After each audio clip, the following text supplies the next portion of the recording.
Hello, today I'm going to be talking through my service blueprint for this unit.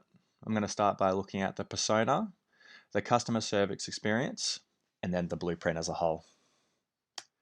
So the persona used for this service is a family consisting of a husband and a wife and their two kids. After a long week, they decide to go out for dinner, but they want someone that is relatively cheap and quick with service. They want someone that is healthier than other options. If they wanted somewhere that wasn't very health conscious, they could just go to majority of the fast food restaurants, but they're very health conscious and they want to go somewhere where they know they're eating good food.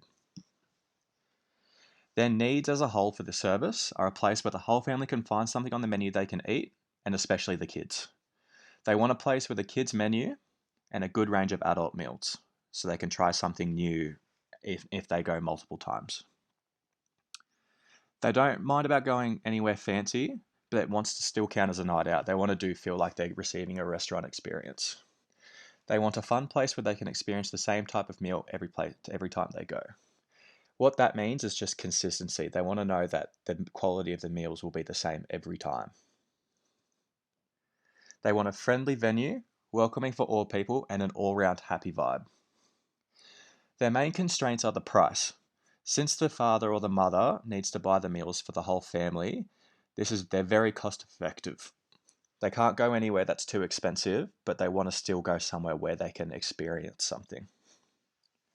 Customers in restaurants are more strongly influenced by the service and counter performance as compared to perceived price. Service also has an influence on customer satisfaction.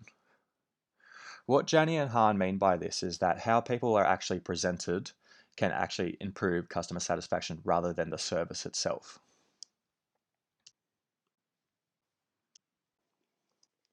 So next we'll look at the customer service experience. The important aspects of the service scape. So the first important aspect is the menu. The menu is easy to read and it visually stands out the major specials and deals. This can just draw our guests' eyes to the main parts of the menu that we wish for them to see, as these are the best valued ones and the best healthy meals. The fail point for this though is that the menu can't fit everything in a good enough font to actually be a well-sized menu. So this could either go two ways. We could either have too big of a menu where everything is on it and it's just very overwhelming and you don't know where to begin, or we can have a menu that highlights the major parts where people will want to look first. So this can be best-selling meals, the most healthy meals, and the best well-priced meals. The way that we resolve this is just by making sure that the best valued meals and healthy options are highlighted first. The next part of the servicescape is lighting. We want bright lighting to allow for families to keep an eye on the kids' playground, but the only fail point with this is that the lighting may be too powerful for some people with sensitive eyesight. The way we resolve this is making lighting above each table adjustable to accommodate for different groups' preferences. In the car park, we have oversized car spaces to accommodate for family-sized vehicles. Overnight, the car park can become littered with rubbish and waste and might turn away customers. If it's a family restaurant, we want to make sure that it's the most presentable at all times. To help this, it's part of the opening job checklist to clean the car park of main rubbish in the morning. Overnight, there's nothing we can do once the last person has left. The car park is open and people can just go in there overnight. But if we can make sure that it's presentable from the time that we're there, this can attract customers. For important frontline employee activities, the major thing is speed of service.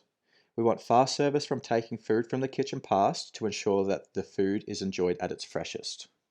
If we move slow, the meal will just sit in the kitchen on the kitchen pass and will go cold by the time it's ready to be eaten. This will put away customers and ruin their overall satisfaction with the experience.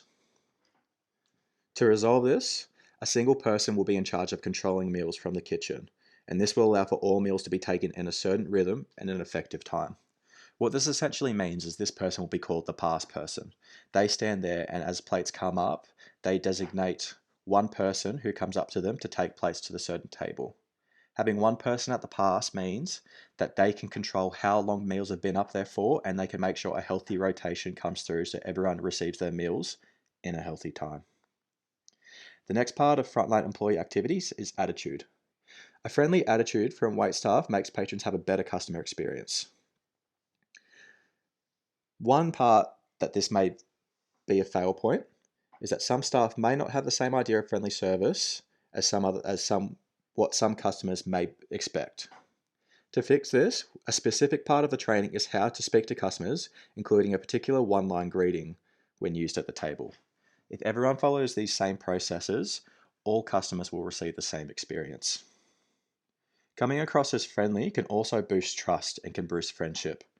Trust boosts loyalty within the restaurant industry, and if a customer trusts the people that are serving their foods, they'll be more inclined to to go there. The last part of the frontline employee activities is all tables being served. Making sure all tables are attended to by wait staff in the same time period and ensuring all customers receive the same experience. So similar to speed of service, but not actually about the food itself. This is about how fast people are actually attended to. If they're seated straight away and they're not attended to for a bit, they may believe that they've been forgotten. But designating sections of the floor to be attended to by particular staff members will make sure that each area of the floor is customer and no customer is left behind. This will mean everyone is attended to in a healthy time and everyone will receive the same service. Next, we have the blueprint as a whole. And as you can see here, the customer actions take us through the entire process of which a customer finds the service. And below you can see the front of stage interactions and the back of stage interactions. The major process through this rhythm is under the front of stage interactions. Staff take dirty dishes back out to be cleaned, and the line takes you back up to the start of the service, because once this table has been reset, it's ready to go for the next customer to come in. Below this, we say, increasing the availability of the healthier side and beverage options on the restaurant menus can encourage the consumption of food currently lacking in diets. So this includes fruits, vegetables, and healthy carbohydrates. We have some references for this presentation, and thank you for listening.